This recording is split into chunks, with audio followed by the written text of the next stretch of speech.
When it comes to forming a Dungeons & Dragons party, it's important to avoid problem players. These players will ruin your game with their bad attitude and disruptive behavior. But don't worry, today we're going to give you 3 tips to avoid these problem players before they ever start.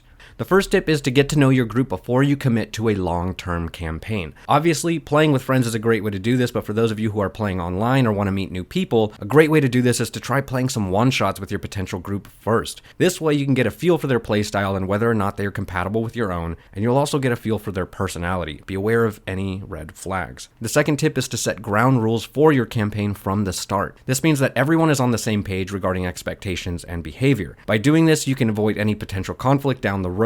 This is why a session 0 is super important. Check the link for our video on session 0 here. And the last tip is to simply be open and communicative about anything that you say that might disrupt the game. By talking to the players when they do X or say Y, you are setting the precedent that this behavior is not acceptable, and it will help to avoid any issues in the future. Nip it in the bud before it starts, and you will not only establish yourself as a firm dungeon master, but also foster a more positive and enjoyable environment for everyone at the table. We hope you enjoyed these tips and they help you to avoid problem players in your next Dungeons & Dragons campaign. Let us know tips that you have used to avoid problem players in your own games. As always, please don't forget to like and subscribe, feed your displacer beasts, and we'll see you next time, adventurers.